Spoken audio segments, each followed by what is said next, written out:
신중하게 계획된 연습은 재미없을 수밖에 없다. 우리를 위대함의 길로 인도하는 활동이 쉽고 재미있다면 누가 그 길을 마다하겠는가? 그 길은 가장 뛰어난 사람과 그렇지 않는 사람들을 구분하지 않는다. 따라서 신중하게 계획된 연습이 힘들고 지루하다는 사실은 확실히 우리에게 희소식이다.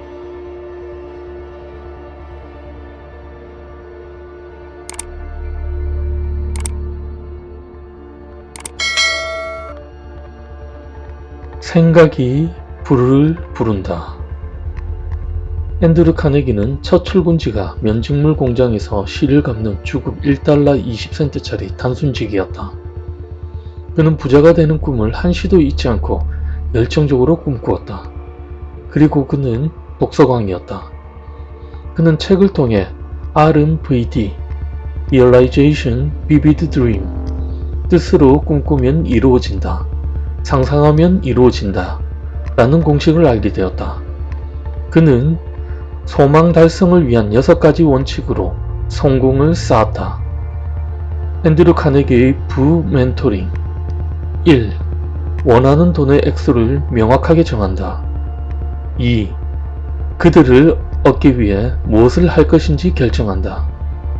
3. 그들이 내 손에 들어오는 날짜를 분명하게 정한다.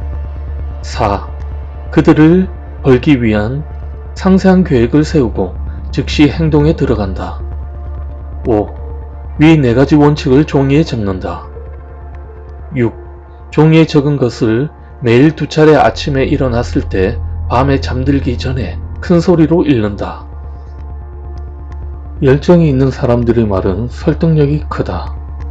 열정은 언제나 설득력을 발휘하는 웅변가이다. 말하자면 열정은 자연스러운 기술이며 열정의 법칙은 오류를 모른다. 더없이 단순하지만 열정이 있는 사람들의 설득력이, 언변은 아주 유창한데도 열정이 없는 사람들의 설득력보다 훨씬 더 강하다. 열정, 신뢰, 헌신, 사랑을 실천하는 사람은 따로 설득을 위한 노력을 경조할 필요가 없습니다. 그 자체가 자신의 마음을 움직이기 때문입니다. 말로 설득할 수 있는 사람은 하수, 행동으로 설득하는 사람은 고수입니다. 인생에서 가장 큰 위험은 산다는 것은 죽는 위험을 감수하는 일이며, 희망을 가진다는 것은 절망의 위험을 무릅쓰는 일이고, 시도해 본다는 것은 실패의 위험을 감수하는 일입니다. 그러나 모험은 받아들여져야 한다. 왜냐하면 인생에서 가장 큰 위험은 아무것도 감수하지 않는 일이기 때문이다. 우리는 안전한 것이 무모한 것이 되고 무모한 것이 안전한 것이 되는 역설의 시대에 살고 있습니다. 불운을 두려워하는 사람들은 행운을 맛볼 수가 없다는 러시아 속담도 음미해 볼만합니다. 시련이 운명을 결정한다. 누구나 커다란 시련을 당하기 전에는 진정으로 참다운 인간이 못 된다. 그 시련이야말로 자기가 존재하는 것을 인식하고 동시에 자신의 위치를 결정하고 규정하는 계기가 된다. 즉 그의 운명이나 지위가 이때 결정된다. 따라서 커다란 시련을 겪기 전에는 누구나 어린 아이에 지나지 않는다. 삶은 고해입니다. 이것은 이 세상에서 가장 위대한 진리 중 하나입니다. 진정으로 삶이 힘들다는 것을 알게 되면 삶은 더 이상 힘들지 않게 됩니다. 일단 받아들이게 되면 삶이 힘들다는 사실은 더 이상 문제가 되지 않기 때문입니다. 위대함의 길로 인도하는 활동이 쉽고 재미있다면 누가 그 길을 마다하겠는가? 신중하게 계획된 연습은 재미없을 수밖에 없다. 우리를 위대함의 길로 인도하는 활동이 쉽고 재미있다면 누가 그 길을 마다하겠는가? 그 길은 가장 뛰어난 사람과 그렇지 않는 사람들을 구분하지 않는다.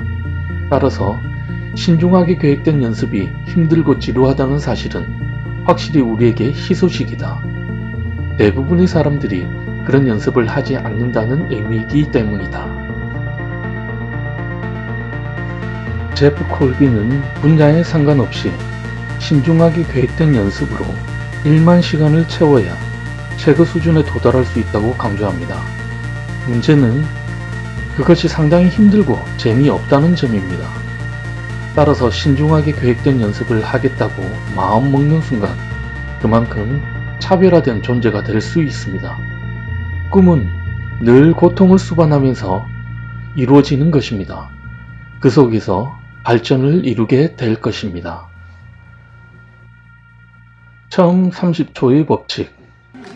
우리는 누구나 자신에게 주의를 기울이고 공감해주는 사람을 만나면 호감을 갖게 됩니다. 사람을 만나면 처음 30초 동안은 온전히 그 사람에게 집중해 보십시오. 어떤 식으로든 그의 말에 동의하고 공감을 표현해 보십시오. 놀라울 정도로 긍정적인 반응을 보게 될 것입니다. 사람이 따르는 사람들은 자신보다 상대에게 초점을 맞춥니다. 그들은 항상 상대방에 대해 질문을 하고 상대방의 말에 귀를 기울입니다. 그들은 자신에게 관심이 집중되는 것을 원치 않습니다.